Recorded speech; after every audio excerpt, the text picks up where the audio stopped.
welcome back to the Real Estate Excellence Podcast. Today's guest continues to put up big numbers. A 2023 Berkshire Hathaway Chairman Circle, JAX Real Producers, and recognized by the Jacksonville Business Journal as a top producer.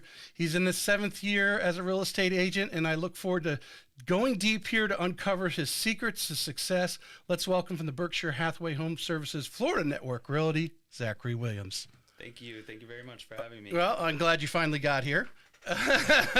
We're doing an afternoon show, which is not normal to me because I'm usually a morning person, so I like to make sure I got my energy. But I've got my double cup of coffee here, all ready to roll. So, Sorry about and that. there's a water cup there for you. Thank you. And while we're thinking, I'm going to get to our little sponsor here, Remy Graphics, and there's one of these in your gift bag there, Zach.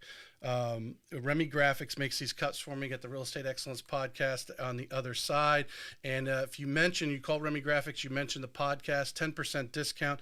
And they will make these, like if you got a closing, next week and you just want to put, hey, John and Sally, whatever, That's a great idea. Personalize it, and they'll never put it away. Of course, put your name on the back too. Right. For sure. That'll never be tossed out. So, but appreciate you coming on. Mm-hmm. It was Jocelyn Reyes gave me your name, and I for some reason you were gliding below the radar, but looking at the recognitions, and it seems you've just been steadily going. And then I find interesting, you're a young real estate agent still, but you've already been in the business 7 years, so you started fairly young. I started at 28 years old. 28. Mm-hmm. Okay, well you 27. look I would say you're 30 years old, so I don't I appreciate it. Yeah, is there a little gray? You got a couple gray hairs in gray, the beards there, in the chin on there. But as I always like to start off the show to kind of give everyone a background on everyone, and if the client's listening, now or 3 years from now, Zach, where are you from? So I'm born and raised here in Jacksonville, which I think certainly helps with the level of success that I've had. Born and raised here. I did live in South Florida, Fort Lauderdale, for about 6 years, from 2012 to 2017. And that's actually where I did all my real estate schooling. I went to Gold Coast down in Boca. Okay. With the intention of doing real estate down there. But I figured down there I'd basically be a minnow in an ocean of it's like sharks down there. Right. So I felt like it was going to be a smart move to come back home. Right. Where I have a really good sphere and like a network support system. So I came home and started, and I have to attribute a huge portion of my success to a really close friend of mine and mentor. Anybody who's been in the business for a long time will know his name, Josh Nugent, who was with Berkshire Hathaway. He's the reason that I came to that brokerage. Right. And just an amazing friend. I've known him since 2008, and he was gracious to take me under his wing, teach me everything, put me on deals with him.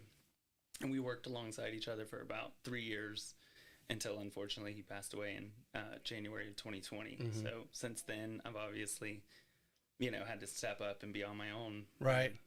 And then you had the COVID years, which were insane.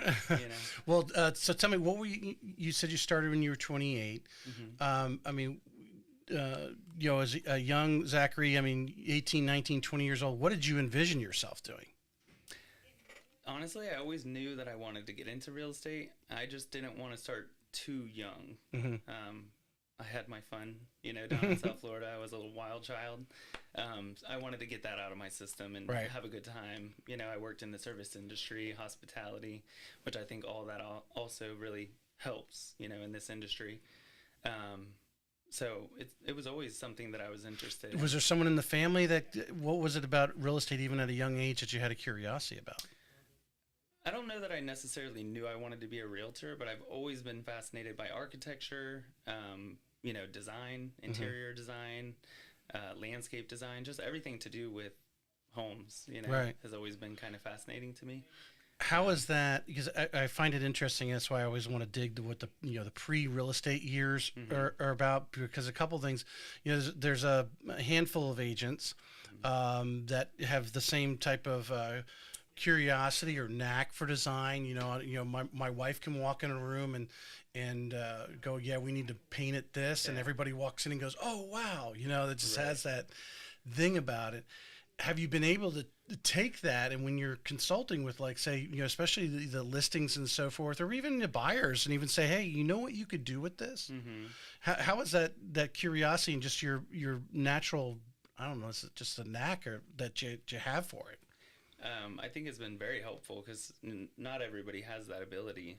Sometimes they walk in and they can't even look past the stuff that's in the house, let alone try to envision what they might do with the space. Right. So will my couch fit here? Will my king size bed fit in the master bedroom?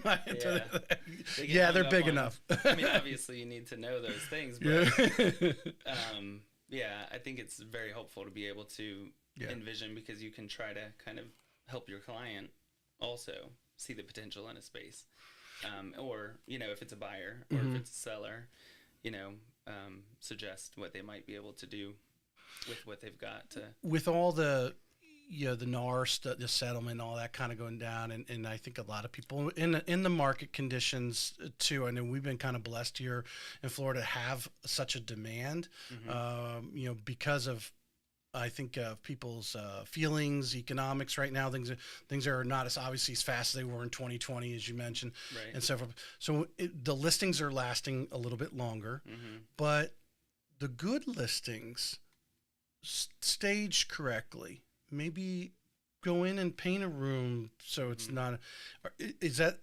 Are you finding that really helps move a property faster? What are some of the things that you advise on when advising from the listing side? I'm definitely encouraging sellers now. Before you could throw up anything and people were fighting over it. Right. We're not in that market anymore. So it's time to bring sellers to reality. And more so, buyers are now having to deal with these ridiculous interest. Well, historically, they're not that high, but with the price of property, the home values have gone up, interest rates have gone up, the price of everything has gone up. So buyers are going to be a lot more, discerning and picky with what they're buying. They're paying top dollar, and they're having to, incur these crazy interest rates and just everything else that they're dealing with. They need something that's turnkey, you know? So I think pricing appropriately and really optimizing the home prior to going onto the market and putting your best foot forward is paramount right now. You have to do it.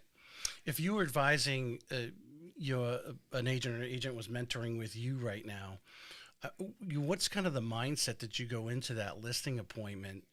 Look, you already done a little evaluation of the property, saying, okay, I'm going to need to have a little heart to heart. Hey, we need to do some landscaping. We might need to paint this room, or we need to declutter, all those things that real estate agents need to advise on. What's kind of what kind of thought process? What do you do before, getting out of that car and walking in and actually sitting down with these sellers and to say, hey, this is what we need to do? Well, usually, I like to break it up into two parts if I can. The first meeting is just to come there, meet the client, see the place, and establish somewhat of a rapport with them. And then, now I've had a chance to actually see what I'm working with. I can't just, there's so much that you can, come up with prior to seeing the home, but really, ideally, you need to walk the space and see everything for yourself before you can determine a true, opinion of value. But I'm very honest with my clients, and I think that they appreciate that. It makes them respect you more. It might be a uncomfortable conversation, but if you want to be successful in selling, you don't want to go down Mission Impossible. You don't want to just tell people what you think they want to hear. You need to be very real with them, and to be a real, valuable asset to them, you've got to be honest. Right. So. Well, I think I like to kind of do. I grew up I've been in mortgages for 19 years. And the first 8.5 years I was with Quicken Loans, so I was on the phone.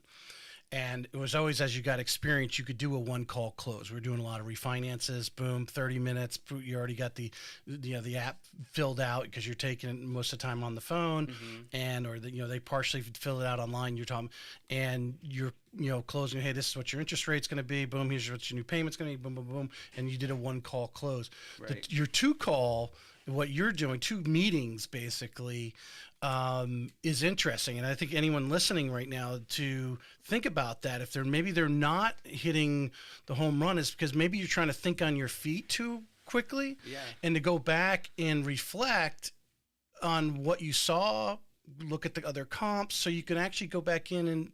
Well, and you also get a gauge of them, a Mm-hmm. little bit too. It kind of just sometimes we try to be a little too fast. Yeah. Sometimes you need to slow down.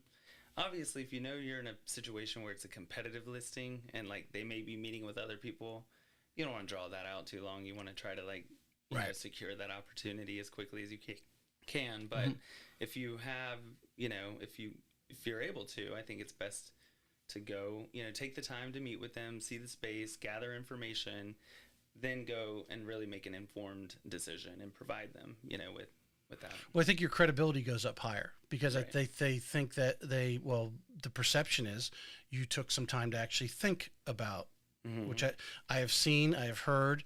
I know of specific stories that I could tell where there was a competitive listing and the competitor didn't even go and look at the house, and they're like already assuming the close, and they're ordering photos and stuff.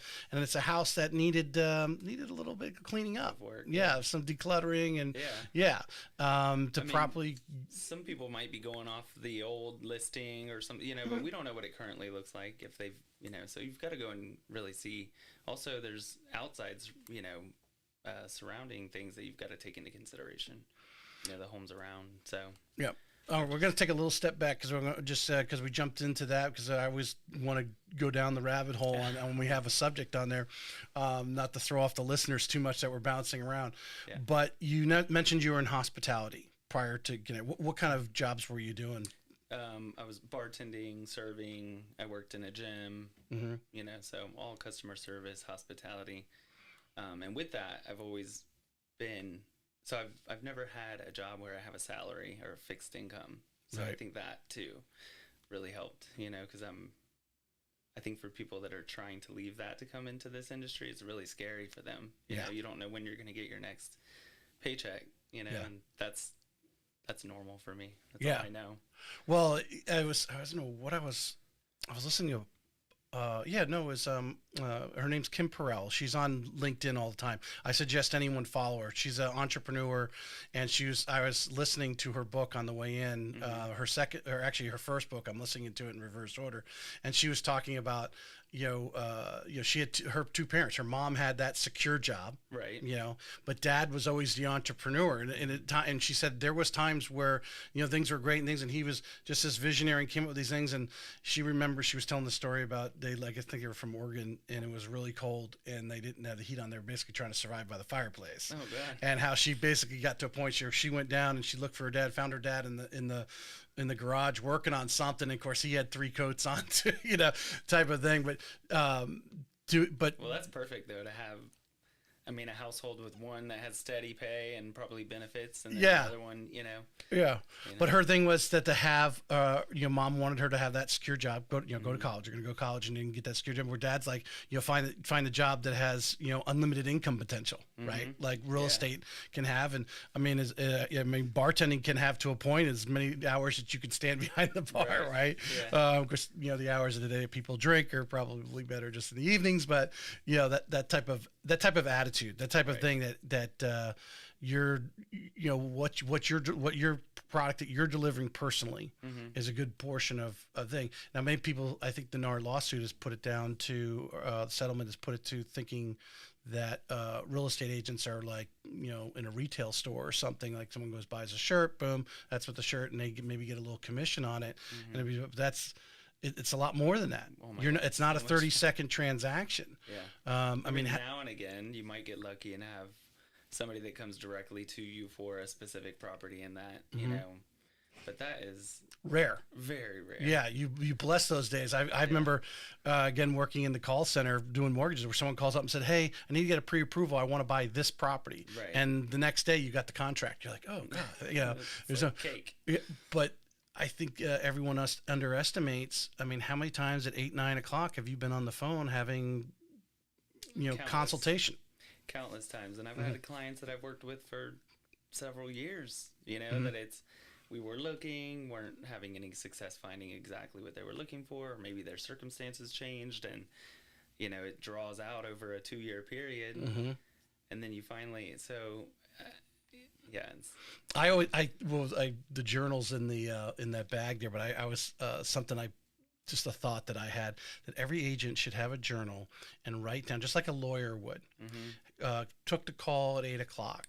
I don't want to talk for 35 minutes about, because a lot of the stuff is not actually logged about the house, right? It's, or sometimes you're just talking them off a ledge, I mean, there's, I mean, we wear so many hats, Yeah. But I think that this whole thing is obviously a big disruption, and no doubt it's going to change stuff. But I think if you really prove your value, I mean, I don't plan on it affecting my business. I'm not going to let it.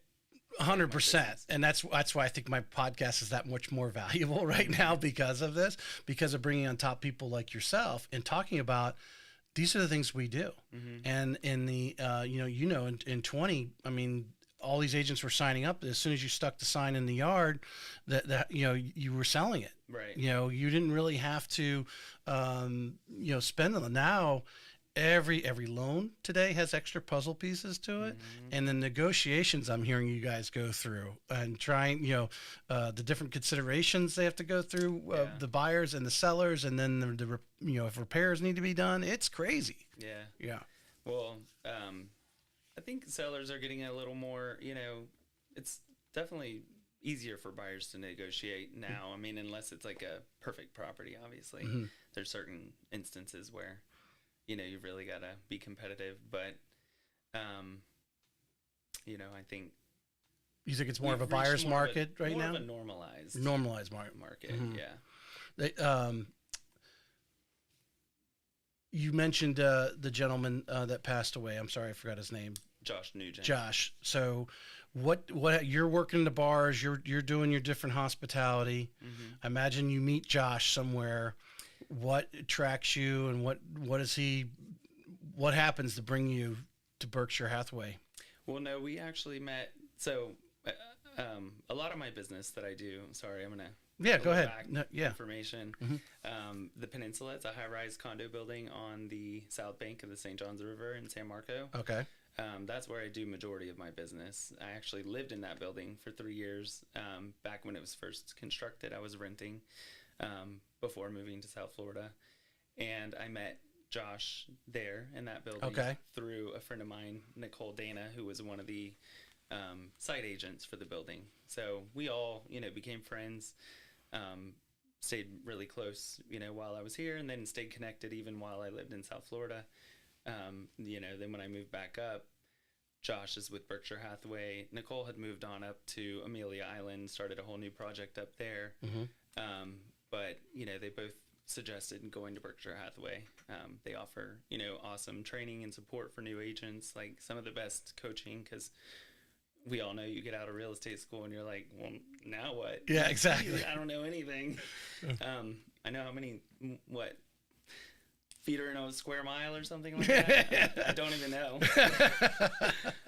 So, not really worried about acreage when I'm selling condos, but yeah. So, I mean, obviously, my office is in Avondale. I do a lot of the historic homes in Avondale, Riverside, San Marco, but the Peninsula is the bulk of my business. So yeah, he brought me on at a very small percentage at first. I was just doing all the busy work, So would you more or less say you were acting like a transaction coordinator for him, or what are you? No, we would go on appointments together. Okay. I would be there. Kind of more assisting. Yeah, kind of an assistant, but doing all, like, licensed, so I could do everything. Right. But yeah, we were side by side, all the time doing stuff together. I just was proving myself. I mean, I just wanted to work, Right. I didn't care, about the split or whatever. Well, how important? Because this is another subject I like to always go down, and for new agents that might be listening, or someone who might be listening, might be thinking about getting into real estate. You were fortunate that you had a friend that obviously you already had credibility and trust with, And he took you to Berkshire Hathaway, because a lot of times I ask, well, what led you to your first brokerage? In this case, you had that, but you actually had a mentor right off the bat. Yeah. I mean, you've been in the business now 7 years. You look at some of the other agents that have come in, some other people. I'm sure you've seen people come and go. Right. Many that, and how beneficial was it for you to have that mentorship? If you think of it versus if you didn't have it. Huge. Yeah. I mean, definitely, there's something to be said for the network of friends that I have, and I'm not going to take away from the fact that I definitely work hard and I've made a good reputation for myself. Right. But he catapulted me to, like it really helped me from the very beginning. Because there's a huge learning curve. Yeah, I mean, it's a lot to take in. Right. But another thing that I did, I'm a very visual, hands-on learner. It's hard. I can read a book till I'm blue in the face, but it's not going to sink in for me until I do something. And knowing that about myself, when I first came to Berkshire Hathaway, Josh encouraged me to come there, but I didn't feel ready to start as an agent right away. I actually interviewed with Josh Cohen, my current broker, and told him that I would really like to assist someone in the office. He tried to encourage me to not do that. Like, you've got what it takes. You could be a realtor. Of course, he wanted me to come in and start selling. Right. But I just knew that I felt like for me, it would be more comfortable to start as somebody's assistant, gain a little bit of background experience and knowledge, and then segue into real estate. And so Liz Bobeck, she's another top producing agent in our brokerage. She hired me as her assistant. So I was in the office from 9 to 5, Monday through Friday, doing all of her, busy work. And that was more like transaction coordinating, assisting. And we don't want to underestimate. We say busy work, but you don't want to. These are vital things that need to be done. Yeah. Not the things you want to do, but the things that really you're going to be doing. Well, there are people that really like doing that. Not me. You and I. Yeah, we're not that person. We're more of a front facing situation. But there's other people who enjoy supporting and being part of a team, and that's why to find one and they help you out, and they make a good living as well. Doing a much needed service. Coordinators are invaluable. I mean, So, so I worked with her for about 6 months to a year, and then Josh, I think, saw how committed I was. He didn't right away just start putting me on deals with him. He saw that I was like serious, not just one of these people that thinks they want to get into real estate, get their license, come, and then within a few months they realize it's not as easy as they anticipated.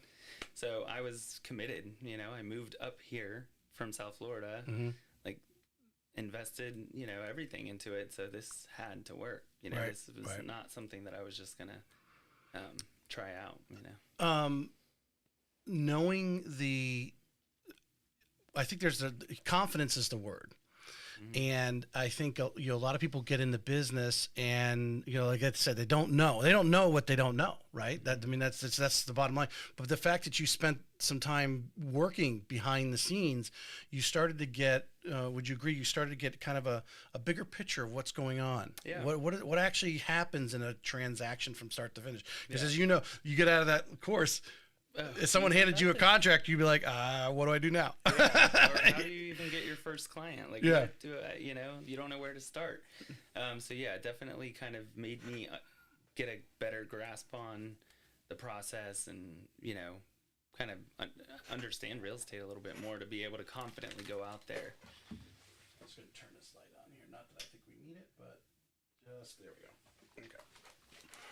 Makes the reels look better. All right. Makes me look cloudy though, but that's all right. It's all about you.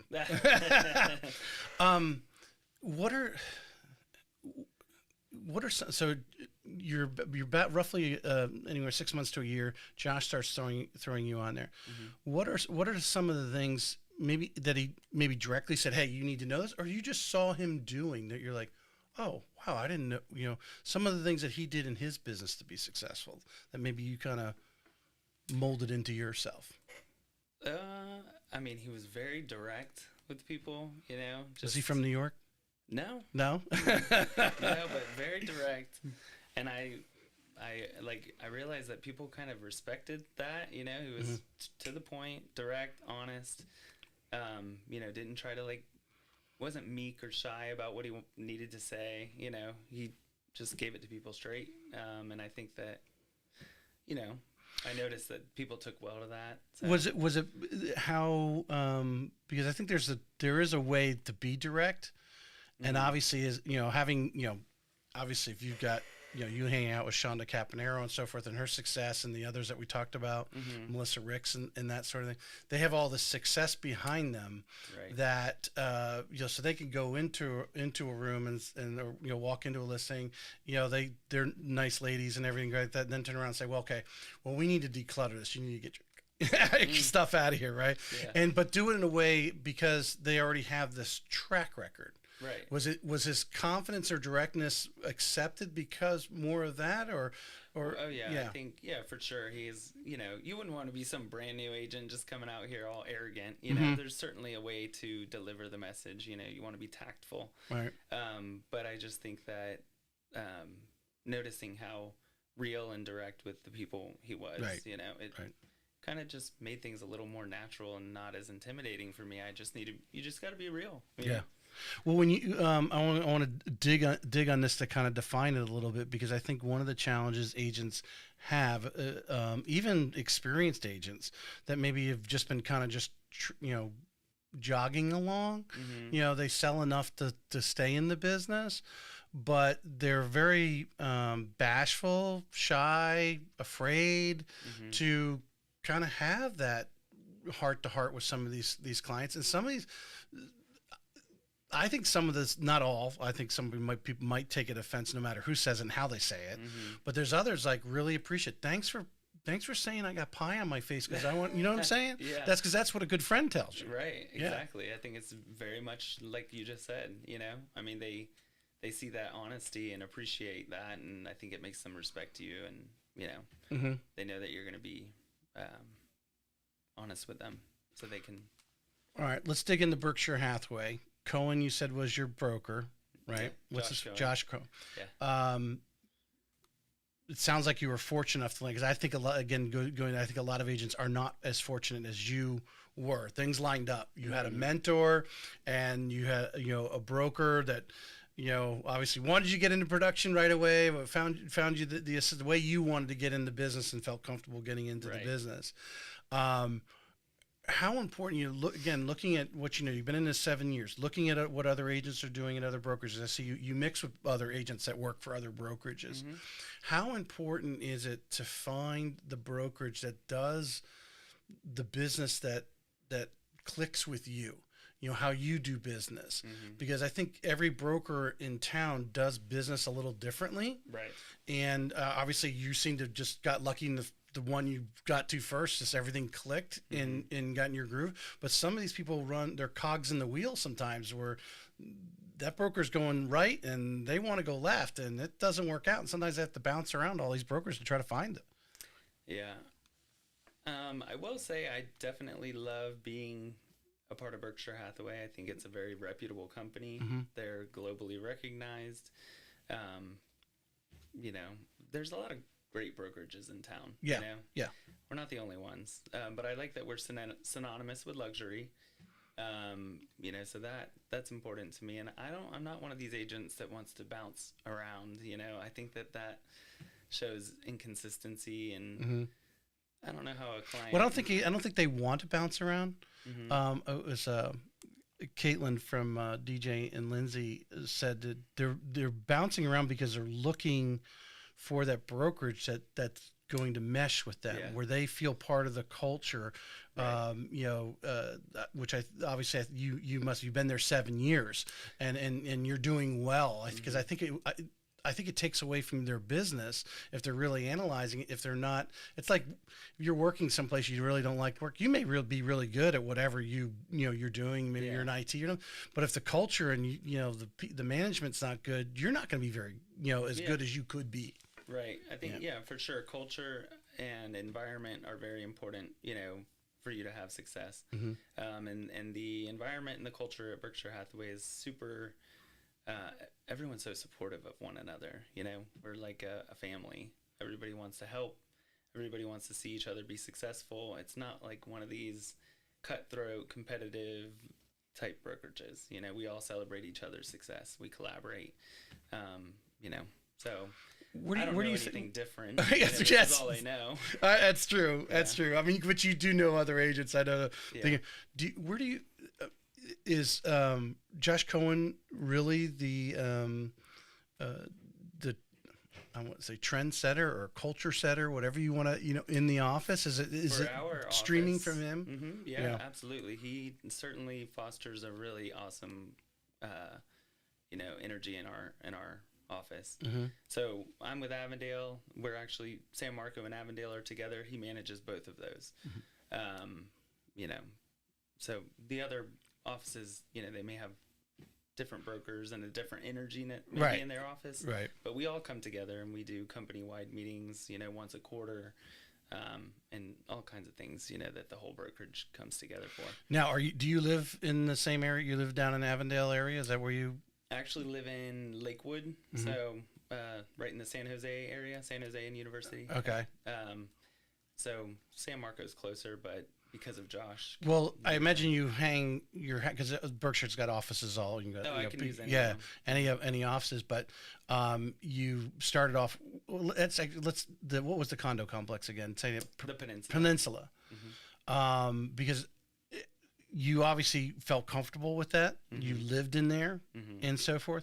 What are some of the things that you do that anybody living in any subdivision can do? But basically you started farming your vertical neighborhood. There. Yeah. Tell us some of the things that you do to farm. What are you doing? Are you doing mailers out to everybody? What do you do? I do. Yes, but I've never purchased a lead once. Like all of my business is either word of mouth, referrals, or repeat business. And I already had obviously Josh helped me get into the building, as a new inexperienced agent. But as soon as, I told people I know this building, I lived in it for 3 years, that obviously instills some confidence in them. Yep. And, there's been enough turnover in that building over the years that my name has just kind of gotten out. I do mailers, not too frequently. Right, occasionally. But I am part of our brokerage offers auto flow, which is like a monthly. Your clients get like 2 postcards a month and an email a month, so those go out to the building. But I'm in that building almost every day, in the lobby, or meeting with a seller, or showing units. So people see me there all the time. And then I really try to develop friendships with my clients and take them to lunch or to dinner and really make that a lifelong relationship, so that living so close together, they're meeting at the mailbox, they're meeting at the pool, they're seeing each other, especially in a condo community like that. And anyone says anything about real estate, it's, hey, Zackery, you got to give him a call. Yeah, call Zach. Yeah. I love that. I tell you a little short story. My wife and I, we got some handful of units in a complex. My parents are in there, in one of the units that we own. And it was funny. My dad was in the elevator, and I don't know how the discussion started. I don't know. Dad just started chatting with this person. It's like, oh yeah, if you want to sell your unit, you need to call Jennifer, my wife. Right. It's like that's the type of how tight that community gets, and if you really nurture that thing, as you can nurture any neighborhood, just the condo is just even that much closer together because they run into each other in the hallways, in the elevator, or whatever. Yeah. Yeah, certainly important, even more important in that instance to maintain a good reputation, because of how close everybody, is, and word gets around. Yeah. What would you, if you were asked to speak at NEFAR or something like that, or in front of your fellow teammates there at Berkshire Hathaway, what do you think are 3 things that agents should be doing right now with the current market? I mean, we know in the current market being, so someone might be listening to this, who knows, 2 years from now, but listings are growing, interest rates are high. So, there's some transactions going on, but the the listings are lasting a little bit longer on the market as our inventory grows right now. What are some of the things that you're doing on a daily, weekly, monthly basis, or even Mr. Cohen's, is suggesting that every agent in the office, 2 or 3 things that you guys should be doing? I mean, for me, first and foremost, treating this as a full-time job. This is not something that you can just, part-time kind of show up at 11 o'clock, hang out for a couple hours, and and expect to be successful. If you really want this to be your career and you want to be successful at it, then you've got to treat it as such. So you need to have structure, time blocking, making sure to touch your people. So I'm gonna dig in on that a little bit. What's something that you do that relates to that treating it as a job? Are you the type of likes to get in the office at 8 o'clock in the morning, or what? No. What's honestly, your I'm schedule probably like? A horrible example. Really. I've just had some.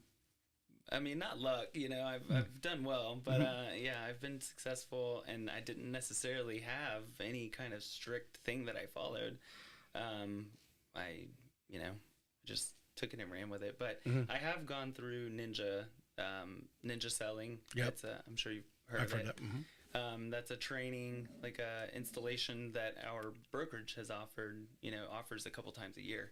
And I've done it twice now. And one of the most important, one of my favorite takeaways from it is the morning routine, really starting out your day on a positive note. Taking some time to, go through your gratitudes, 3 different gratitudes a day, writing your affirmations every day, reading or listening to something positive or motivating for about 15 minutes in the morning, and then writing 2 personal note cards to clients or colleagues, friends, family, it doesn't matter, but, taking the time to write those 2 personal notes. And then for me, fitness is really important. That's what helps keep keeps me positive and my mind right. My energy, get all the stress out. This industry can be very stressful, and that's my outlet. So I always make sure to prioritize, the gym when I go to.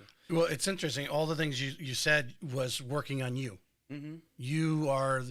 Because you are the, if we look at there's these companies, Nordstrom and everything, will pay a lot of money for what their displays look like. Mm-hmm.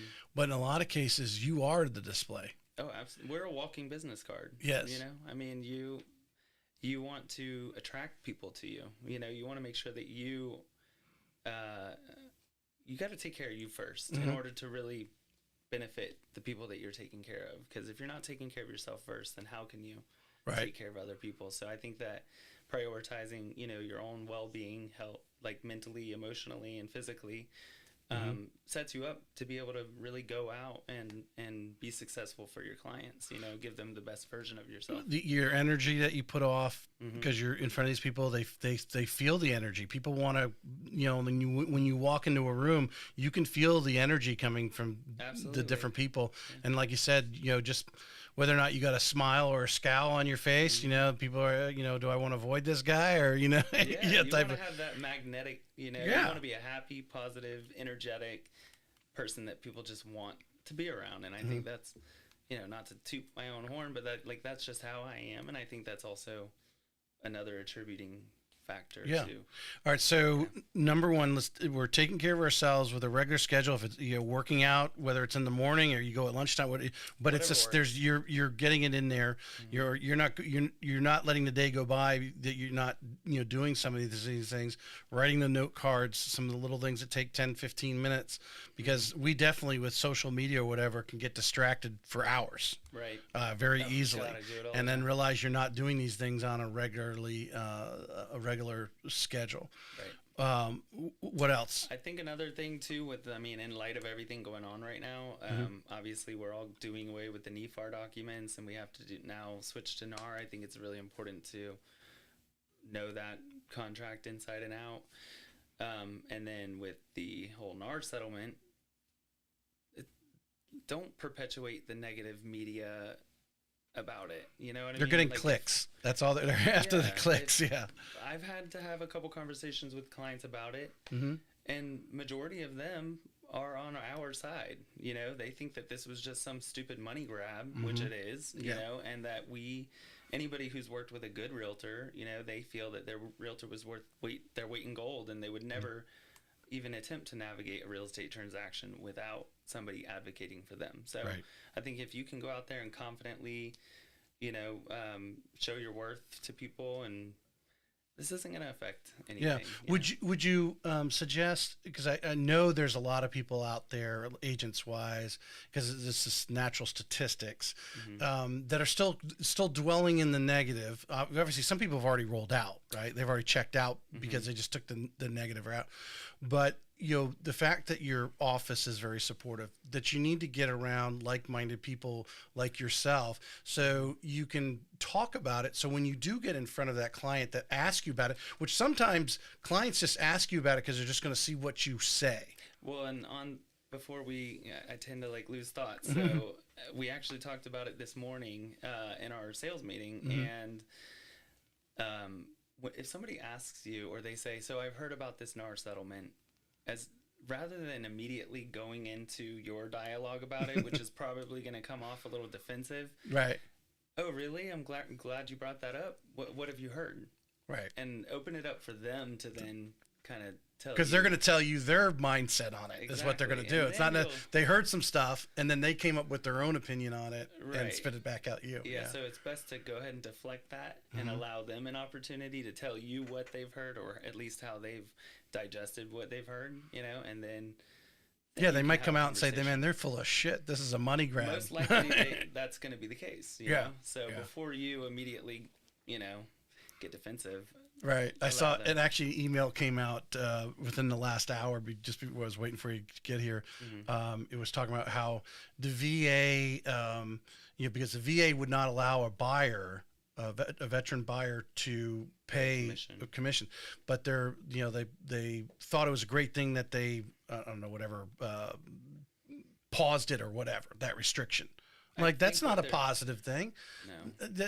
You just leave that in there, because the people who are going after this need to feel it. They're letting them get by, and we're making all these changes to accommodate someone who doesn't, to me, in my opinion, doesn't fully understand the real estate transaction. No. And another thing that I do when I've had to have that conversation with the seller is, you know, when you purchase this home, did you not benefit from that system? You know, your buyer's agent was compensated, you know, by the seller. Realistically, the buyer, you know, they're paying for it either way. They're paying for it. But it's coming out of the proceeds. Yeah. So, you know, coming out of the purchase price. I look at it as if you came to me and you weren't represented, you could say, well, you know, since you're not having to pay an agent because I don't have an agent, you know, you'd ask for a discount. Right. You know, drop the price 3%. Right. But we're not getting low appraisals right now. So, I mean, so to have it's built in the price. Yeah. You know, if it ain't broke, don't fix it. I don't know why they had to do this. You know, it's so frustrating. I'm so with you. What are some things that you, and through trial and error, I mean, 7 years in the business, you had your mentor there. You got Josh, you know, from the brokerage. I know between mortgage lenders and real estate agents, we get all the little bells and whistles, all these different marketing things. You know, artificial intelligence is out, so you need to be doing something with that. I love ChatGPT. Yeah, right.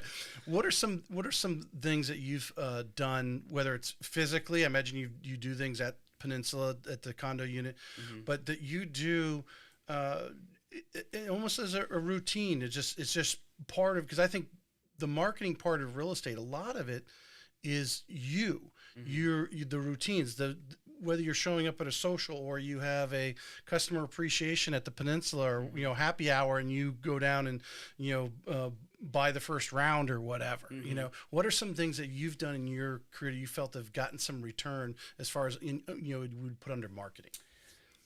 Well, definitely, I always partake in anything going on at the Peninsula, like any kind of a resident event. You know, I'm always part of that.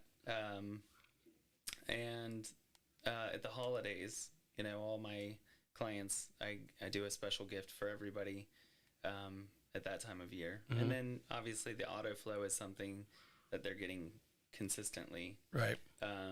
and a lot of times that's something as of value. We also have partnered with Lolo, which is local supporting locals.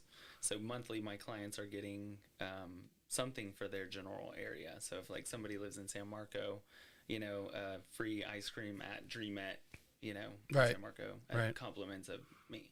How have you? Someone else was mentioning that on. I forget who I had on was mentioning that. I was introduced to it years ago. I didn't continue it from that standpoint because I was sending it out to real estate agents. But from your clients there, because they send you a tracking, right? There's Right. of who opened the email and all that kind of stuff.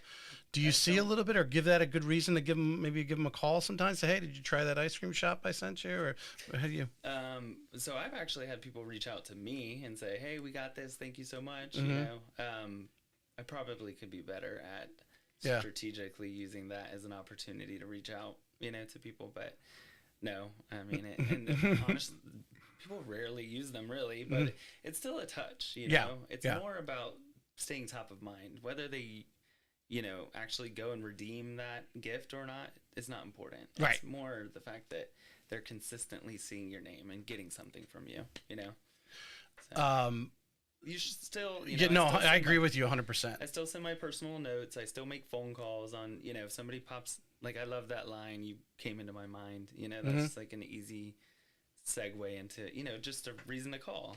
Well, you never know when they're having that conversation with somebody, their neighbor or something, just, I can imagine the condo, someone walks in, they have coffee or whatever, and they're like, oh yeah, I'm thinking of buying another unit, or I'm thinking about selling another unit. And just that morning they open their email and your coupons something there. That's the win. Exactly. That's the win. Yeah. I challenge, I could mention names, but I'm not, not real estate agents, but people in corporate America, above me, basically, that don't fully understand the concept of social media, and can you get leads from it? And it all goes back to the word you used, the consistency of, you're posting, staying relevant. You have an opportunity for free every day. Yeah. To pop in there, and if you invite them on there or collaborate with them or whatever, obviously when I put the reels from the show up, I collaborate with you, and your circle seeing you and that sort of thing going on. The value of consistently staying in front of it, because what's the worst nightmare for me or for you is to have one of our friends or someone close to us says, oh yeah, we just sold our house with Sally or whatever. So, you certainly don't be a secret agent. You got to make it known that you're in real estate. I went through a period of time where I wasn't posting very much because I felt like I was spamming my friends, constantly. Just closed, just listed, just it definitely can at times, especially if you're really busy. You're posting a lot, right? And I didn't want people to get annoyed by that, but finally I was like, the people that love me and support me and want me to do well are going to see your success and appreciate that and be proud, and they're gonna support you. So don't worry about that. 100%. I do think it can get overwhelming when that's all it is. Yeah. You had some pictures on your Facebook of you out with some other real estate agents just having a good time, and to me that's perfect. You're collaborating with your peers. You're out there, you're doing the business, and people are seeing that, and obviously seeing that all those ladies that were around you are big producers, right? And you're hanging with them, and we make up the 5 people we supposedly hang out with, right? Definitely. That you're a mover and groover in Jacksonville real estate. Yeah, and you want to be, you got to be connected with other agents, whether they're with your brokerage or not. I think it's very important to have those connections. You never know when you guys might need each other, or a deal could be even worked out potentially off market. It's so important to be well plugged in. A very good point. I don't have it on my list of questions, but it's something I always like to talk about, because I don't think there's a good core of agents that aren't. It's not necessarily you got to go to every happy hour, but it could be whether it's not taking the class virtually, but actually going down the NEFAR or, the lunch and learns that lenders and other vendors, put on, Right. and, going into the office or, obviously, there's some title companies that have some neutral territory where you run into other people from other brokerages. Just tip a little, your advice and just expand on what you just said, the importance of like having the happy hour at the ladies. And I'm sure there was some shop talk. No, I'm sure it was like, oh my God, I had this deal and this is what happened. Yeah. And you can only do so many real estate transactions, Right. but everyone's different. And Right. they're all, you learn something every time. So, I never think that I know it all. I'm always open to learning, and it's times like those happy hours where, you're sharing ideas with each other, and, it's just nice to have those connections with people. Number one, we understand each other's lives, like what we're all going through. Yeah. So, Well, like-minded. yeah. And you get energy out of it because you have like-minded, and I know those are all very positive, successful ladies that you were hanging out with there. Yeah. But also to know that you can, pick up the phone. They work with a different broker. Say, man, I've got this deal going on. Man, what would you suggest I do to kind of get another angle on it? But like you said, you never know who's going to be on the other side of that next transaction, and if it's a tough negotiation, having confidence of who's on the other end. I mean, it's important to be like, well liked in the industry. You never know. You could be in a competitive situation with a buyer, and the agent on the other side knows you, likes you, trusts you. I mean, that can certainly help, The word that's often brought up is collaboration. And again, referring to the group you were hanging out with, I know they collaborate because they're all from different brokerages, Right. On trade to understand, because I'm sure you've done enough business that you've had some combative agents on the other end of a deal. Oh my God. And where they lose track of the fact, okay, we have a house, we have a seller who wants to sell it, and we have a buyer who wants to buy it. Our job is to Facilitate that. yes, dig the trench so the water can run here between it. Yeah. And how many can be combative that way, or think there's some sort of competition going on. I mean, how do you I know you've dealt with this, so how do you handle that other agent on the other? I've certainly encountered it. I always go into transactions hoping that it's going to be a fun, enjoyable experience for everyone. My client, your client, each There's other. always something to negotiate. Somebody's going to give a little here, give it a little there. Yeah. I mean, it's not win versus lose. It's trying to reach a win-win for everybody. If what's that saying? If you leave a transaction feeling like somebody won, then that wasn't really. So there's always going to be a little bit of lose on either side, but anyway, I always try to go into it very collaborative and with a positive energy towards the other agent. But unfortunately, there have been times where I've encountered somebody who didn't, who was a little combative, and I kind of just, you have to get a little stern sometimes, unfortunately. But I let them know, listen, we're gonna have to work with each other here. We're working for our client's best interest, and you and I not getting along with one another is not in our wasting client's time. best interest. It's wasting. So let's put our own egos to the side and work for our client's best interest. It's because it's really not any money out of your pocket. I mean, it could be a couple dollars difference in a commission off a $600,000 home. I mean, it's not even measurable what the difference is. Some negotiation over some small repair. I think it was Kim Knapp who said when she was on the show, if the repair is less than $1,000, I'm going back and say, you really going to walk away from this for $1,000? Because sometimes these agents want to get fired up over some nickels and dimes. Oh yeah. No, I mean, obviously I try to always get all parties to come to an agreement on things, but there've been times where I've kicked in my own commission to keep a deal moving forward. Obviously that's like last resort, but I'm not going to let a deal fall apart over a home warranty or, a small credit or something, so sometimes we got to look at the bigger picture, something's better than nothing. Someone has to be the adult in the room. Right? If we're all losing sight of the whole, over something small, then it is still a house, and unless it's something that's catastrophic to serious mold where someone could get sick or something structural, most of the stuff can be fixed for a reasonable thing. What are some look back over your 7 years, I mean, if we want to just, even at the beginning, what are some of the challenges that you ran into, and then, how did you overcome even yourself? I mean, I know some people have personality things when they meet people or whatever, or like you said, you were a little nervous coming on my podcast today, but hopefully you're over that now. Yeah. What are some of the challenges that you had that maybe other agents, I'm sure there's other agents that probably have very similar challenges that you've had, and what did you do to overcome them? Well, public speaking or something like this is so out of my comfort zone. But here we are. Yeah. I've been trying to be better about stepping out of my comfort zone. Recently, I hosted a sales meeting at one of my listings with 40, 50 agents. Oh, wow. There.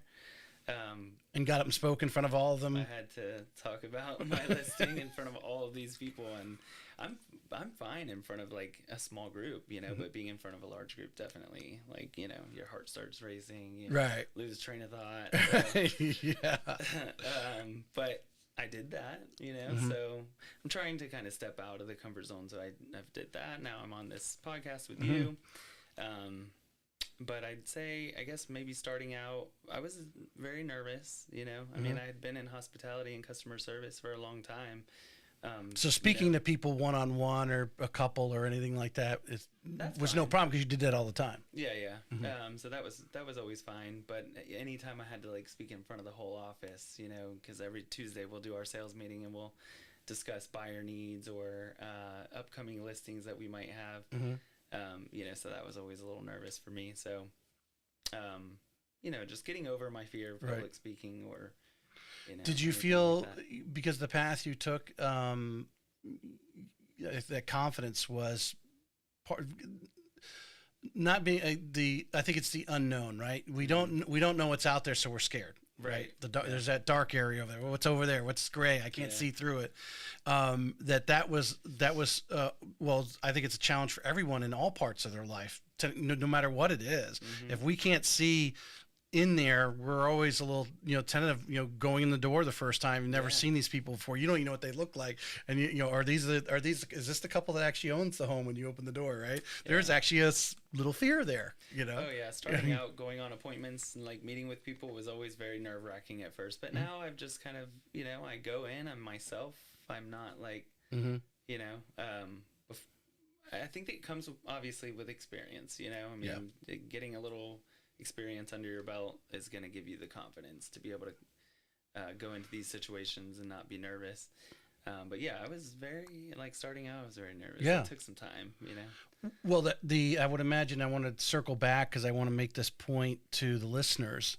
If you're not doing very well, right, maybe, or don't feel you're up to your potential, maybe you're at a brokerage where you're going through, you've made some sales, I don't know, maybe you got some leads or whatever and done some business, but to find that mentor, and it really sounded like you were really almost like an apprentice, starting off with, but to find that senior person in the office and search that out and sit down and you've been doing it long enough that if a new agent called you and said, hey, would you have coffee with me, you probably would. And I know every one of those ladies that you were in the Facebook pictures, they would do the same thing. Anyone calls them and says, I think it was Shonda said she was gaining weight by all these agents who were calling her and wanting to take her out to lunch.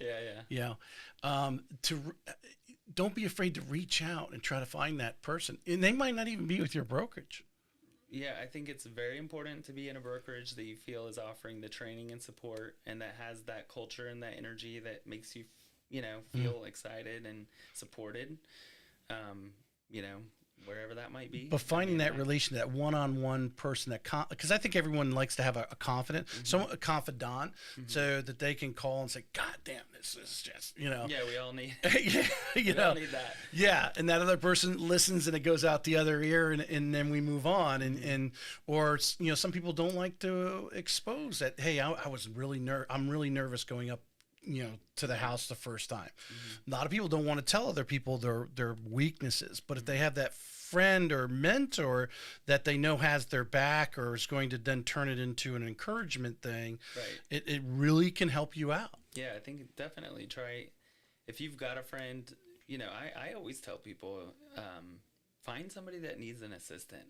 Start out that way if you can, I think that's There's a lot of really, listings out there need open houses done. Yeah, and you really need to be doing those open houses, doing floor duty if your office has that, where you're answering the calls. Like, you got to be out there, but yeah, if you can assist somebody and learn that way, even if you're not making a ton of money off doing it, you're gaining experience and knowledge from that person, and that's sometimes for me worth more. Real estate is like I don't know, an analogy, but the way you just said it is, there's not a classroom.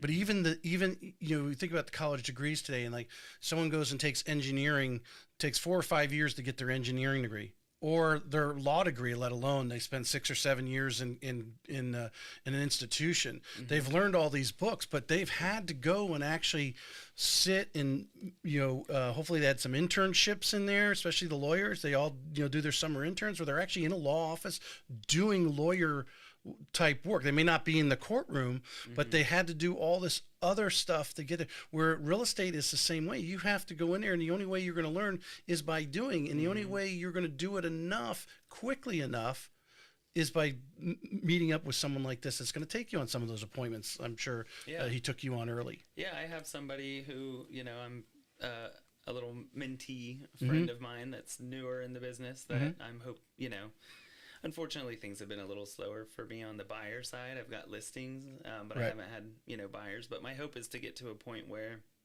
I'm focused more on the listings, and then he is helping me with the buyers, Right. So hopefully the market will But be better. Being that every situation that you have that opportunity to talk to a buyer, you want him to be there, because that's the only way. It's just like him being part of it. He's listening to you, have this conversation. He's gaining confidence and understand how that conversation should hopefully go. Right. Yeah. I want to, go ahead. I want to pay that forward because, I was fortunate to have that done for me. So, I'm happy to do it. And I think a lot of agents out there would be happy to do it. So if you're new in the business, don't be afraid, to ask for help. Well, I had, on the last episode, I had Gia Arvin. She's the president of Florida Realtor right now. She's been in the business 20 years. And she started off because her mom had the brokerage. Her mom's passed away. She's taken over the brokerage out where they're at over there in Gainesville. But she said our business, because of the way it's done, really should be not necessarily like an appraisal, but if someone wants to go out and be an appraiser, they can have all these hours of apprenticeship that they have to do. Where a real estate agent literally can get their license and as fast as they can get a sign made, stick it in the yard, and they're selling the next day. But having, this is your episode 206, 190 some top agents going on. Many of the ones that got off to a really good, solid start all had that mentor, that senior person, whether it was the broker themselves or in this case, a friend for you that was in the brokerage that you could tag on and rely on and make those phone calls. And because I'm sure there's many times, every agent's thought of quitting at some time or another. They're like, is this right for me? Yeah. We've all done that. That's a true test, right? You have a closing and you're like, I think I can do it. Yeah. But having that mentorship, and I think not enough agents realize, and it's not only in the real estate business, but there's so many good agents, and you've obviously surrounded yourself by some top ones that just reach out and ask. Absolutely. Never be too. Never. We all need help sometimes. We all have questions. I call Shonda, and ask for her opinion on things all the time. So we're all. Well, you all were there at one point or another. You all just got your license, got that little piece of paper that said you passed, and then you're like, what's on the back? What's next, right? And so everyone's been there, and we laugh about it, and you look at these agents and you think, oh, they're just too busy for you. But I have found all of the top agents will find time to have a conversation with you, whether it's on the phone, Zoom, or have a cup of coffee with another agent. Because would you agree? I think this NAR settlement has shown a little bit of, and it's some of it's because of the agent's faults, but there's this disrespect. To label, to use the analogy, a used car salesperson, and that's because there's some good used cars people, right? We just it's that stereotypical, right? Whatever, whoever created that stereotype of a used car salesperson, but that the industry's had that because there've been agents who just aren't doing it ethically, professionally, and so forth, and that the more agents who bond together to bring the level of some of these agents that this is how it's done professionally is only going to raise the bar for the industry. Certainly, yeah, absolutely. Unfortunately, there are those, fly-by-night people that don't, they just don't have the ethical, values. Right. But yeah, I think, I always want to be a good example, for people, and that's. Yeah, you're the last real estate agent they touch. They want to, well, you don't want them to forget you, but you don't want to say it was a bad transaction either, or, oh my God, that guy got paid a lot of money. He didn't do squat for us. I mean, how many, I've had agents come on and say they got into real estate because of the way the real estate agent was so bad that they had, I think it was, John with Momentum Realty, Brooks. Yeah, he said he had a really bad transaction with an agent. He said, "Yeah, I got to get into this business. If it's this easy, yeah. Unfortunately, because I can do it better. They make a bad name, some of these people out here. So yeah, it is. It's nice to join forces with other really, reputable agents that, that do a good, do good by their clients. Right. Zackery, is there anything you want to add here to any story you want to share with us, a success story recently that you had, maybe a tough transaction here as we finish up? Tell us a little about you and your superpowers. Well, I mean, I don't know. Honestly, I'm putting you on the spot with that one. I understand. I always just feel like I've been very fortunate to be successful, and of course, it's the relationship. I'm a relationship builder, and that's huge in this business. But I will. Well, talk directly. If you want to give your 90-second elevator speech, what the type of agent that you are and why clients you've been successful because clients are attracted to you. They're either using you again or referring you to people. Just kind of summarize, your mindset on being a real estate agent and how you're, treating your customer through an entire buying selling process, foreshadowing, preparing them for everything, because we set sail a lot of times on these transactions, and there's very rarely that we don't catch a couple waves from the left to right. I think it's I really try to foster the relationship with people, make them feel like a priority. Anytime I'm with them, I'm not looking at my phone or checking my Apple Watch. I'm tuned in, plugged in. That can drive you nuts. You think we're like they got to leave or something. Yeah, they keep looking at their watch. I'm like, do you got to leave? Yeah, you got somewhere else you need to be. So I always make sure my clients feel like a priority. I'm also never, I've been successful and I've been very responsible with my finances. So I am never pressed. Or you know what I mean? Yeah. Like, I feel like people can sense when you're like commission broke. When's this going to close? Because I need to pay my mortgage. So my priority is always them and their comfort level and making sure, that they are making the decision that's best for them. I'm never trying to hurry us to the closing table or trying to get a sale, Right. I'm just. How important is it when you say building the relationship? Because it's a broad word, so we'll break it down a little bit. To get to know these clients, they've got a family, they got a dog, they got a cat.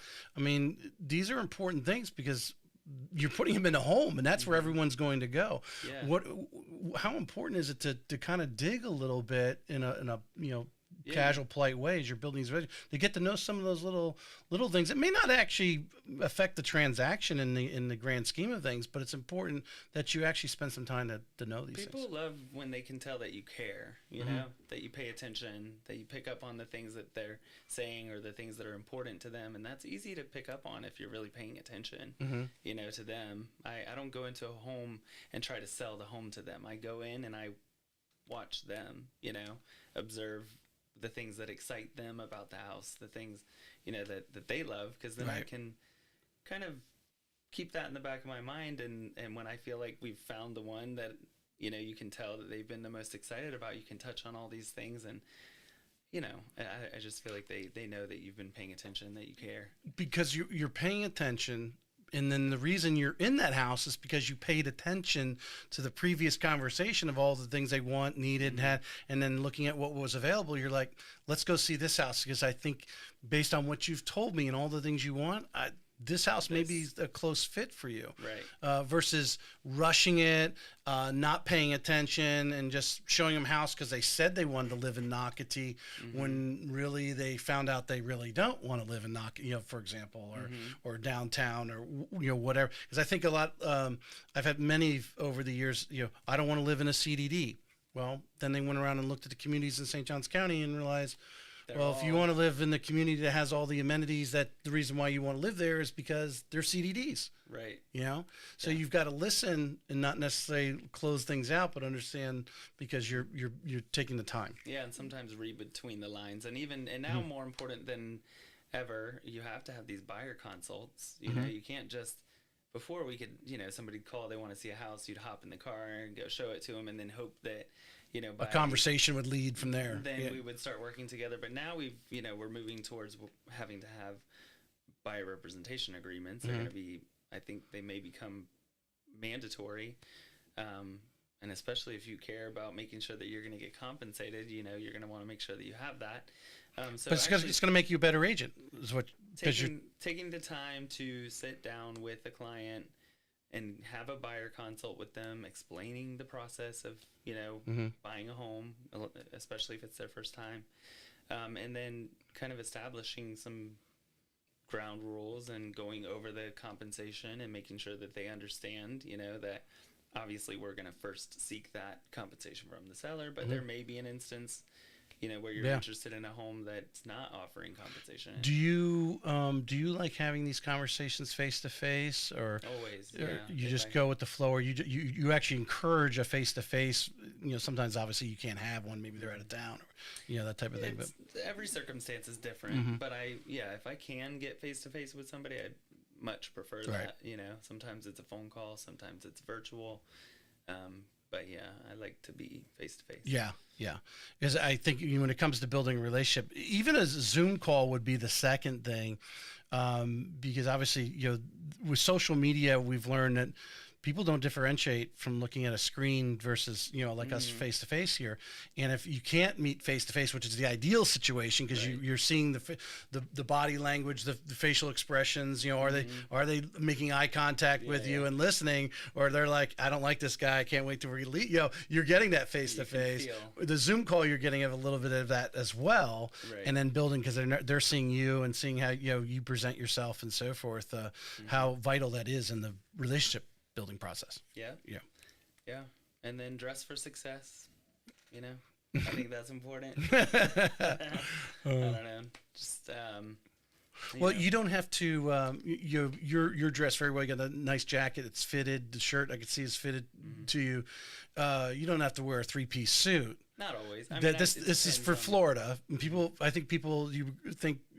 Florida do expect to have a little bit of casualness to it, to a point, type of thing. But yeah, I agree. Yeah.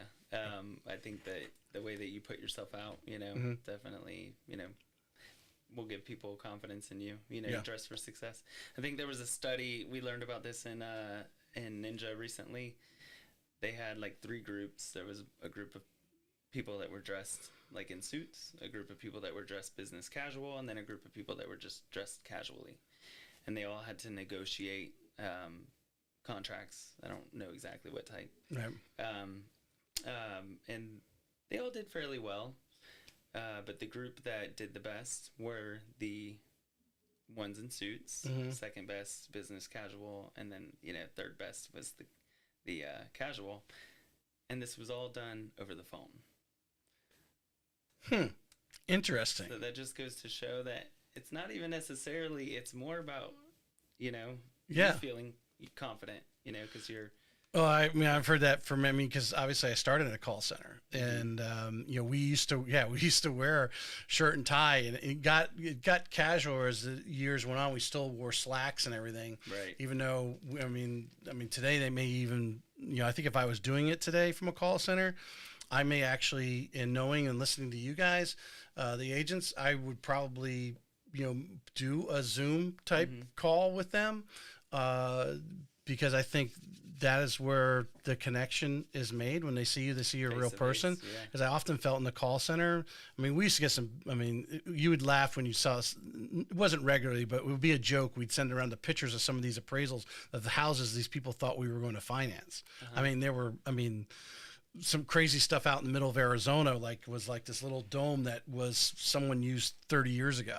The grass was growing up or whatever. I remember I had one in Alaska where it was like they didn't have any internal plumbing, and the house was no one could live there. It was not a livable house. They were wanting to buy these and turn these into or refinance them because maybe someone passed on this property to them and they're like, hey, I want to refinance the property, when really the value was just the land it was on.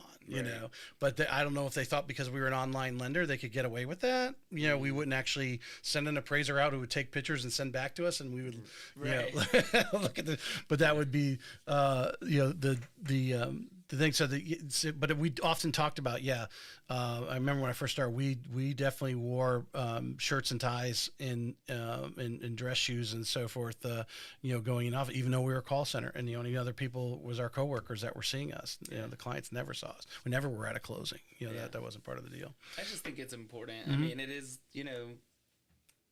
you're dealing with people's most expensive investments, some of their biggest investments. So I think it's, well, first impression. There's always a first impression too. You want to go in there and look. Hey, I rolled apart. Maybe after you've been showing them half a dozen homes, and you see they like to dress in shorts and flip flops when they go see the house. So you may dress down a little bit. So you're not wearing the 3-piece suit and they're in flip flops. Then they feel uncomfortable. You can read on your people, of course, but I just think that, and it's actually been stated that a lot of people, one of the things that complaints of people is that they felt like their realtor was too relaxed, underdressed. Interesting. It's not surprising though. Not surprising, because I've seen it. Right. That's why I'm not a real estate agent. But 100%. I appreciate you coming on. Anything you want to add to the audience here? No. I mean, I appreciate the opportunity. Yeah. Well, now you're memorialized out there in the YouTube and in the podcast world. What's today? Tuesday. So we'll go out on Friday, and it'll be out there, and I'll text you over. Listeners, please, leave a review. Go ahead. I will say that, if I can offer any advice or, be of support in any way, don't ever hesitate. It's a compliment for people to come to me and ask for, help or advice. So always here. If I can help in any way, I'm happy to. Yep. So Zackery would love to have a cup of coffee with you, talk about the things that he's doing. And like I said, just even like you said, if you're doing business, maybe you got some clients that are interested in the peninsula or in the areas that you work, or I think one of the shows we had, somebody got a listing from a friend, so the friend gave them the business, but it was in an area that they don't normally work. And if your friend owns a place in the peninsula but hires you to sell it, call Zach. He'll give you all the help because he's probably got a buyer, type thing, or vice versa. So.